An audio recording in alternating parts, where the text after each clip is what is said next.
All right, my friends, welcome to your first lesson in art for second grade.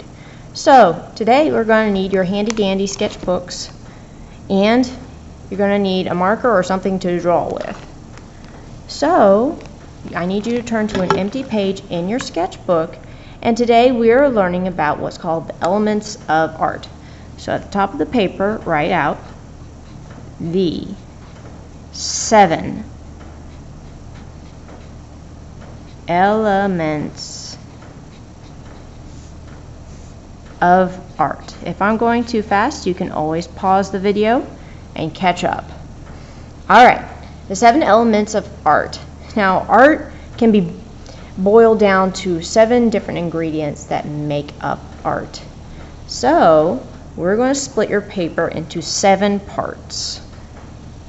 We're going to start with a line going across, diagonally.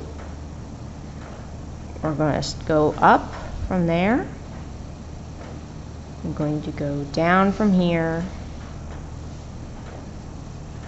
across, more toward the bottom of the paper. So that makes 5 pieces right there. Connect these two. Oh, that's 6 and 7. So 1, 2, 3, 4, 5, 6, 7 pieces to your art. All right. The first element of art is line. So let's choose one of these spots and put the word line. And line, we've already used line to make this art piece. We drew out line. So in this spot that you've marked out line, let's draw some different kinds of lines.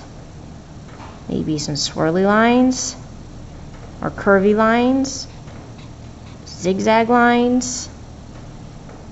Alright, fine. It's easy peasy. Alright, the next one that we're going to do, choose another section that's not line, is shape. Alright, so a line is just that. It's just a line by itself. But if we took that line and we came around and we connected it to itself, we have now made a shape. That's the next one up. So shapes are two-dimensional, flat lines that have connected with themselves. It's a two-dimensional, flat space. So I know you know your shapes, so let's fill this with shapes.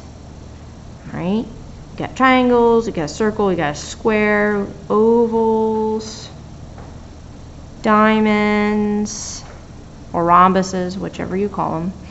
Maybe you want to do something as spectacular as a star, but those are all shapes that we can use in our art.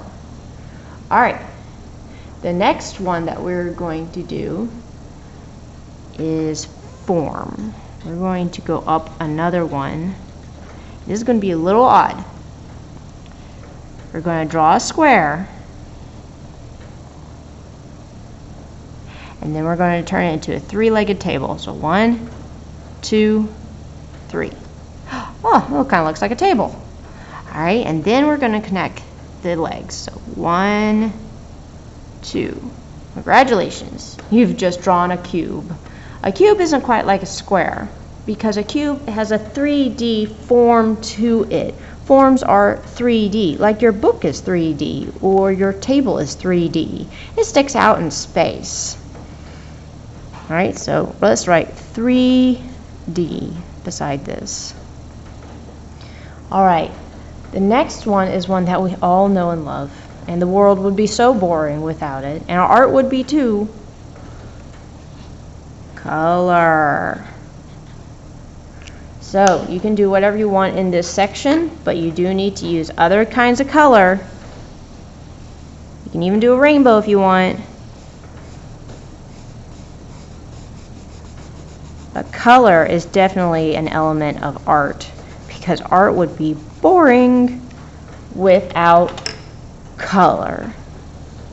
So let's go ahead and add some color to this part. You can do that on your own time. I'm just going to keep moving on. Make this nice and dark. All right.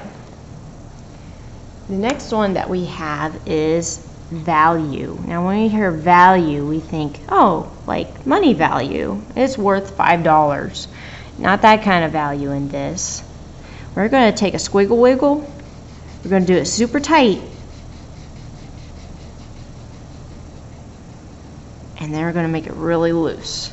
Value is how dark or light something is. So it's really dark and tight on this side and really loose and lighter on this side. We'll get to that more in another project later, but just know for now, value, how light or dark a color is. All right. Now you might want to think about this one, texture. We're not talking about texting with this. We are talking about how things feel, all right? So we're going to draw something with texture. Let's draw some ovals stacked up on each other. And let's give them some spines, because this isn't just a bunch of ovals. This is a cactus. And a cactus, as we know, is spiky and spiny. Ooh, that looks like something that would be very painful to touch. So texture is how things feel, if it's spiky, if it's soft, if it's wet. So texture is how things feel. All right, and last one, and not least, space. We'll just draw a moon here and some stars, because in a lot of art pieces there is space. We'll talk a little bit more about that when we talk about setting or doing other art where we can actually see that there's space to move around for our characters. All right, so color all this however you want and submit it, but these are your 7 elements of art: line, shape, form, color, value, texture, and space. All right, I can't wait to see y'all's examples too when you start sending them in. We'll see you next time.